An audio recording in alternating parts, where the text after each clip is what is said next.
Our topic today is a poetic device. It is a type of sound effect, alliteration. Alliteration.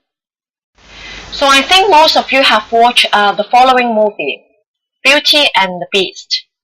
So you may think about, how this name is chosen by Disney to be the movie title. Can we call this movie Beauty and the Monster? Or can we call that Beauty and the Freak? So monster and the freak, actually they mean the same, they mean the beast. But why don't we say Beauty and the Monster or Beauty and the Freak? So why is Beauty and the Beast chosen as the movie title?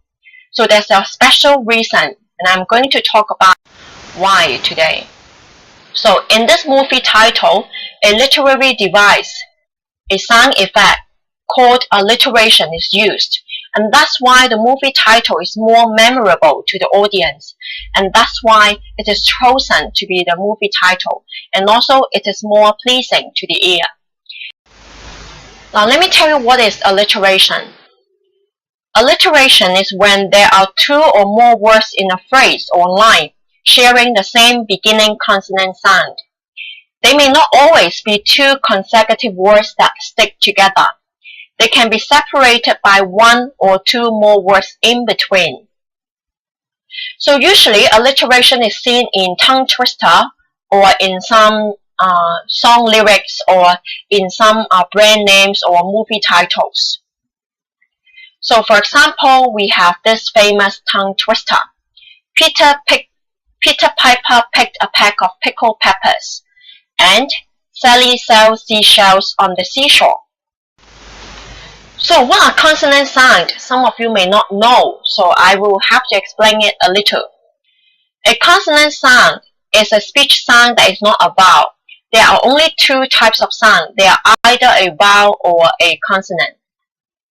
So what are vowel sounds? They are a, e, I, o, u, and sometimes y are vowel sound.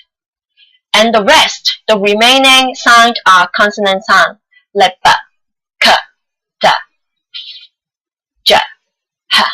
Okay, so the rest of these, they are consonant sounds. So what are the functions of alliteration?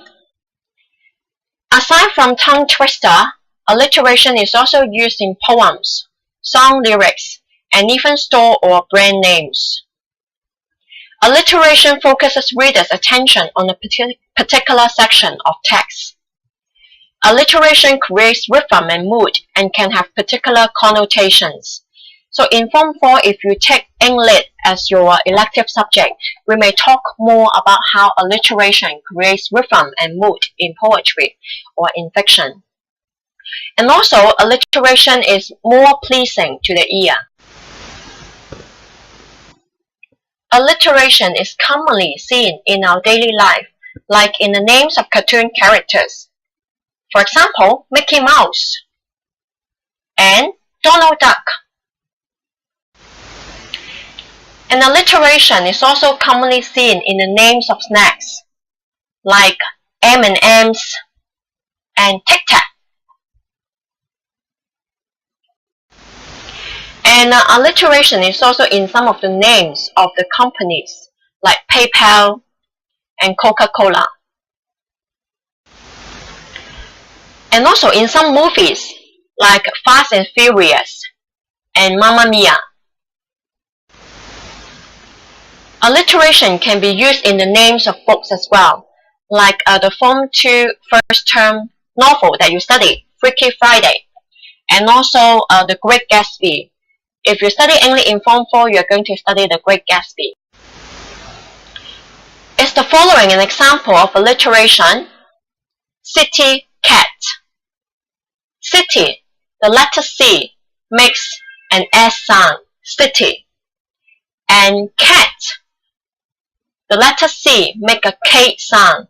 So this is not an example of alliteration because the letter C in city make an S sound and the letter C in cat make a K sound.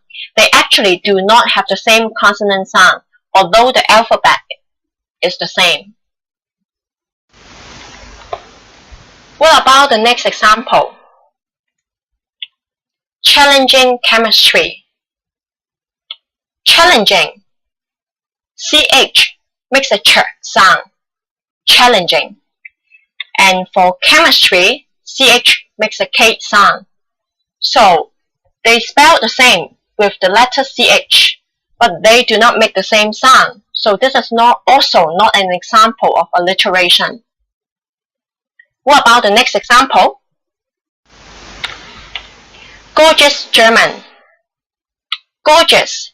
The letter G make a G sound.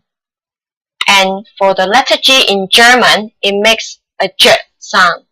So the letter G can make two sounds. One is G and the other is J. So even though they spell the same with the letter G, they are not an example of alliteration. In the lesson, we are going to follow up with this topic, alliteration. And we are going to look at how alliteration is used in poetry.